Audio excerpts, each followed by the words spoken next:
Hello, everyone, and welcome to Riverside Theater's Backstage Chat, a podcast where we get to talk to some of the talented artisans who work on our stages. Led by producing artistic director Alan D. Cornell and managing director John R. Moses, Riverside Theater is the only professional theater on Florida's Treasure Coast. Today, I'm so pleased to speak with Dena DiGiacinto. Nicely said. Director of Outreach and Education at Saguaro City Music Theater in Tucson, Arizona, and the choreographer for our production of Jersey Boys, which plays Riverside from January 2nd through the 28th. Welcome, Dena. Thank you for having me. I'm so excited. You're the first choreographer we've spoken to. Wow. How exciting is that? Very exciting. I'm honored.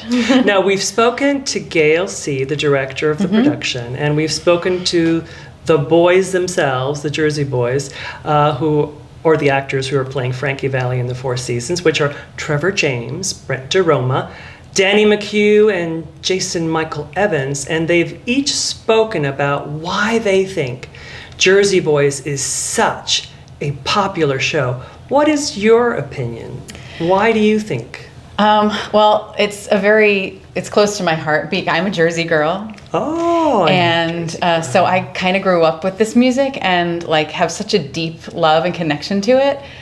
So for me, and I also lived in the tri-state area for most of my life, including when this production opened on Broadway and ran for many years. And I feel like it's the connection to the music, and also, of course, people were just absolutely in love with these four guys, and it makes you feel like there's a nostalgia to it, like a connection to a time in your life that, I know when I hear these songs, I feel nothing but joy. Wow. And just exploding out of my heart, and I want to dance.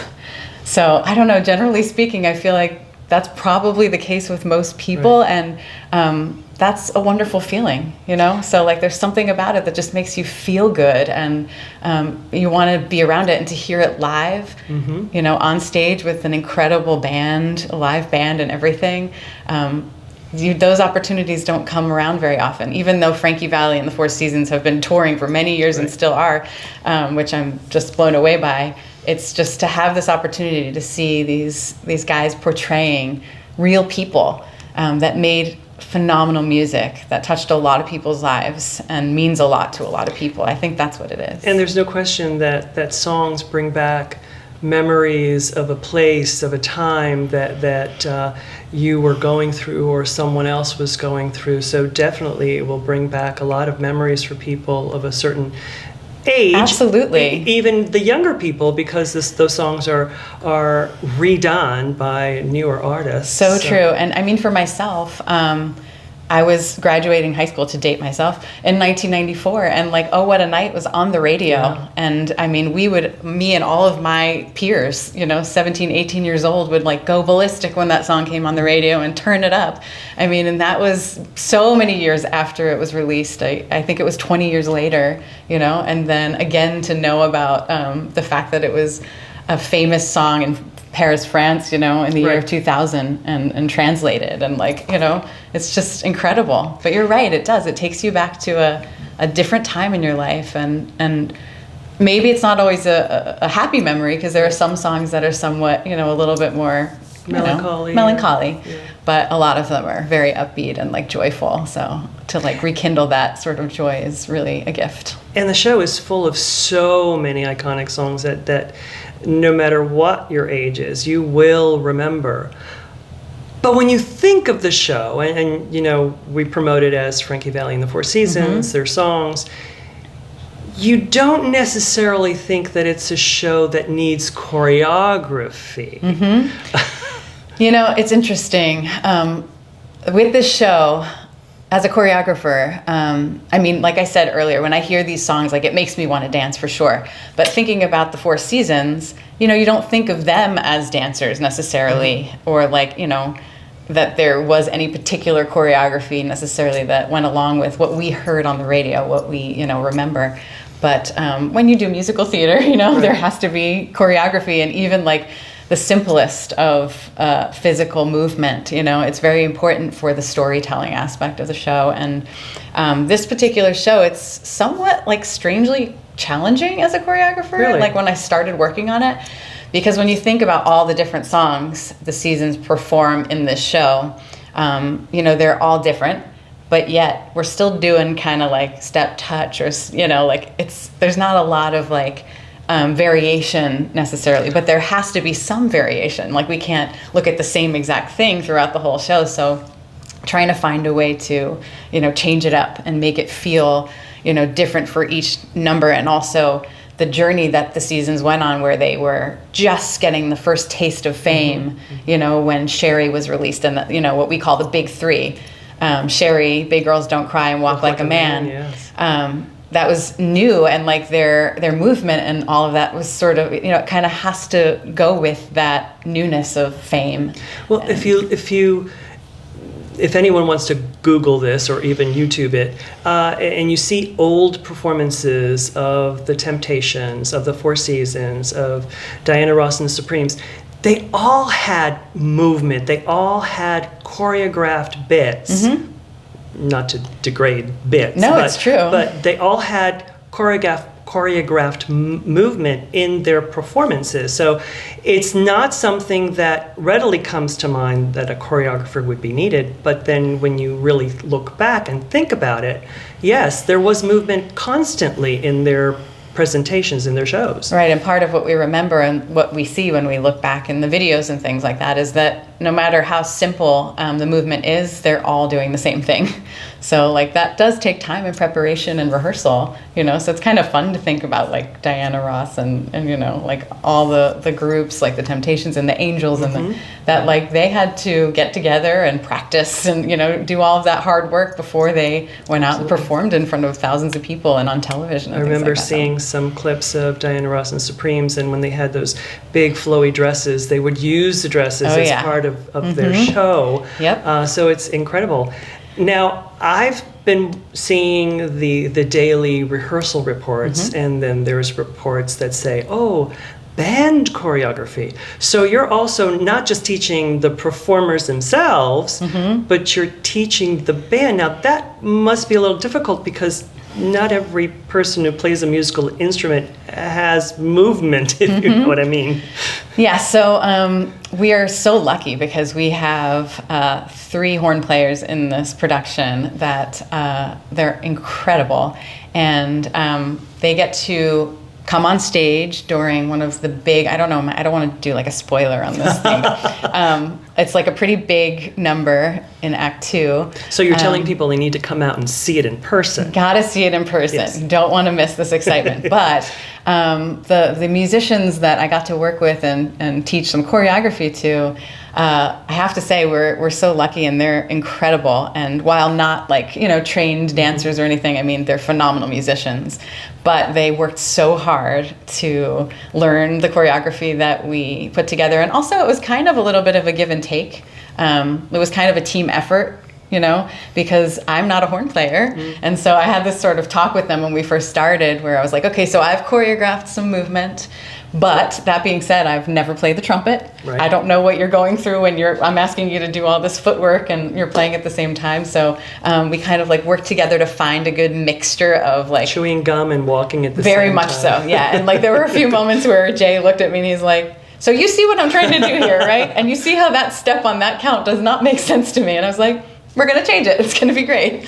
But yes, so like we're very, very lucky. And I have to say, it's a very exciting moment in the show that you really don't want to miss. It's very, very exciting and climactic. And I can't wait to see it again tonight. That's great. That's great. Well, we're recording this a couple hours before opening night, so I'm excited to see it tonight as well. Now, you've choreographed theaters throughout the country, many different types of shows. What is your process in sort of putting movement into each project? I have to say, I know it is different for every choreographer. For me, I always start with the music. I really I listen to it ad nauseum and think about the story that we're trying to tell. I read the script and just kind of continue to just get more and more familiar with what the story is and what the music is and how it translates to telling the story. Because, as a dancer, I'm used to, before I became a choreographer, just doing the steps that I'm given. And from a choreographer perspective, it's so important to remember that every single movement that we do in a musical, it has to relate to the director's vision and tell the story that the director wants to tell. So I sort of listen to the music and then come up with some sort of physical motif for each different number that then I build off of. So,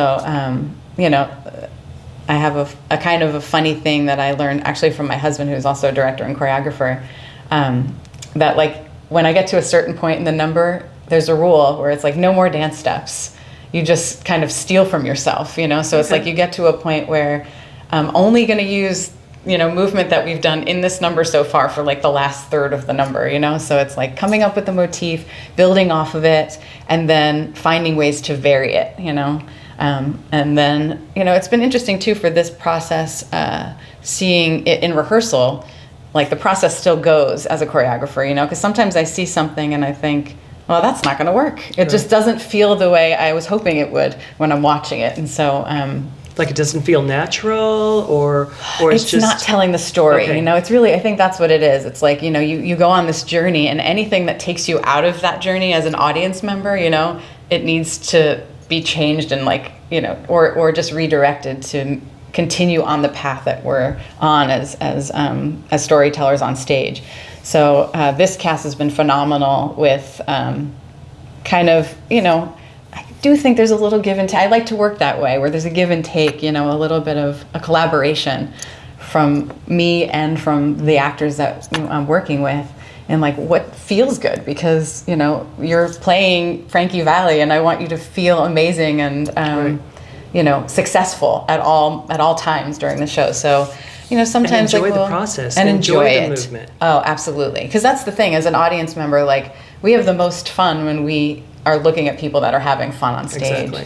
And so I think we came to a really wonderful place, and I have to say, watching it and talking to the cast, I think we got there, all together, and very excited and proud of the work that we've done, and the choreography, I think, is exciting, and it tells a story, and I hope that our audiences enjoy it. Well, you mentioned earlier that you've worked with many types of directors, obviously, not only as a choreographer, but also when you performed on stage. What do you learn? What do you sort of gauge from the director's vision that you were sort of alluding to earlier? If it's someone that you've worked with before, if someone that's new. There are lots of discussions that happen in pre-production meetings that we have as a design or a creative team before we get into rehearsal. And so I'm lucky in the sense that Gail C., our director, and I have worked together in the past, not only as director and choreographer, but also as performers many years ago.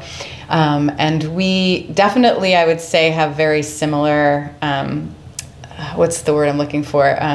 A sensibility, and we tend to sort of see things very similarly, and there were times in the process where I would check in with her and say, so I've got this crazy idea for the opening number, can I run it past you, because I was thinking, this is veering from what the original concept was, and right. So I think it's important to make sure this fits in with the vision that she has, and same thing with other directors. I think it's just a very important part of the process to be in communication a lot and make sure that there's always that sort of conversation happening, especially when the ideas come and the inspiration comes that feels a little off the beaten path, which I love and can be very fun. Right.